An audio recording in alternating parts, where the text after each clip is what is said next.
Hi, this is Jed Frey talking about neurodiversity.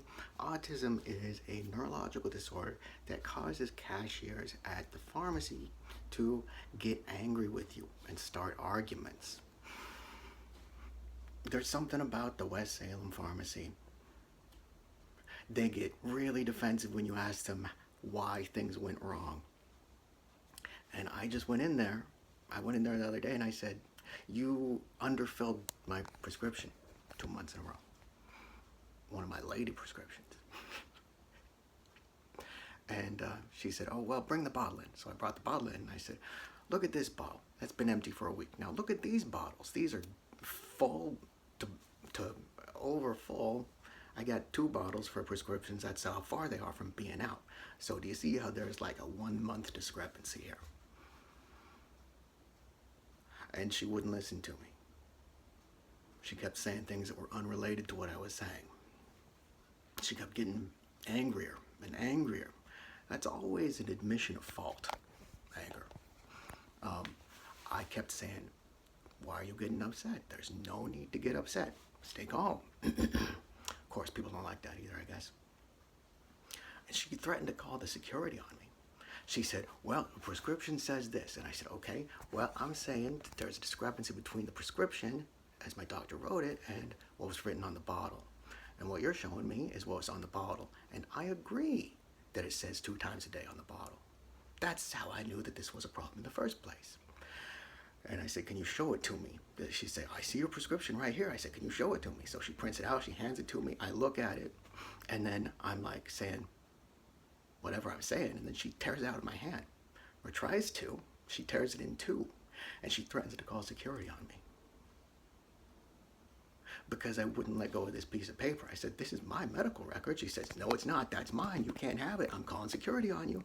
And I said, "I've learned my lesson." I said, "Please do call security. I would love to hear you explain the situation to security." But she called my bluff, and she actually went to call security. God, what's wrong with these people? So I said, okay, you can have it back. I wish I'd been recording audio for this damn thing. God.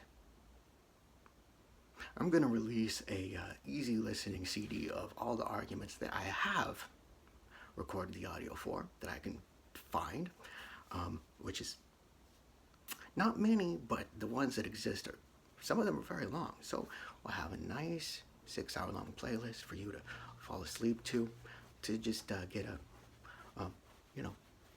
I guess a vicarious look at what it's like when you're autistic and everybody hates you. I'm coming up with a couple of coping techniques. I was thinking about starting a nuclear option holiday where it's like the Autistic Day of Silence, where all of us who are verbal, which is no help because the more verbal acuity you have, the less people like you, will just go nonverbal, especially when somebody refuses to communicate with us in good faith, refuses to listen to our words. We'll just go silent. And another thing we're going to have, that'll be yearly, and then monthly we'll have something called Fuck You Fridays, which I inherited from a comic called Achewood by Chris Onstad. It's a very great idea to say fuck you on Fridays because, well, it's a way to start. Anyways, 1 day a week is a way to start. So I think those are our 2 options going forward, is when people refuse to well, basically, autistic people, they get mad at us, especially if we're intelligent and well-spoken. They get madder the more clear we are, the better we express ourselves, the more we understand that we're being taken advantage of or stepped on.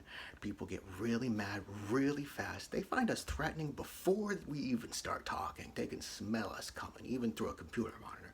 But this is going to be our way of borrowing some techniques from our compatriots that they call low functioning. The low functioning person might be nonverbal, and I think they got the right idea, frankly, because there is no talking to the typical person. There is no communication. There is no good faith to be had within the typical social world. fascistic, abusive society that we live in. So, fuck them, and bless you. I love you. This is Jed Efraim signing off, giving appreciation and love to all the outsiders. It's up to you to come in and tell us that we... You didn't listen to what I was saying at all. You told me we filled it wrong. You did fill it wrong. No, we didn't. That was for the one. Then, we filled it exactly as the prescription said. Okay, so what'll you tell me when I come back with proof otherwise? But, huh? When I come back with something from my doctor that says otherwise... If your doctor sends us a prescription for 3 a day, we can do it for 3 days, but we don't have one for 3 days. I went and I talked to my doctor and I said, well, they got it wrong. And my doctor said, yeah, they got it wrong. I don't know why they got it wrong. Send a notice off asking Why did you tear the paper with my medical records out of my hand like that? It's not, it's a copy of something and you can't have it. Why can't I have it? Because it might prove you wrong? No, I'll be happy to. Because you don't want to be held accountable? You know what? I'm done with you. I'm trying to explain it. You don't want to do it, so I'm done. I'm listening. Hey, thanks a lot. You never heard somebody stand up for themselves before? You got no idea what's going on. Behind the counter. You've never worked customer service before. I've worked customer service for years. And this is, did you like it when people treated how you're treating these people? Guess what? I treated everybody the same. I'm sure. Oh, and I bet you were a peach just like you are now. You have the day you deserve, sir. I wonder what's going on in your life.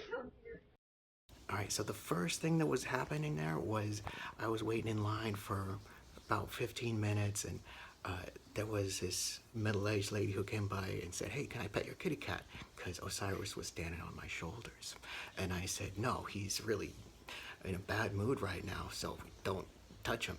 And then she wasn't even looking at me or listening to me, and she said something else, and then I said, something else, basically don't. And then she still wasn't looking at me. She slowly reaches out her hand to touch kitty cat. And I say, get out of here. What's the matter with you? I said, no, get out of here. So, I don't know why. Why would somebody just totally ignore? It was like her brain was turned off, but I have no idea what was going on with her. But I was not surprised by that, because people just generally don't. They don't want to listen to me ever. Ah, that's Osiris.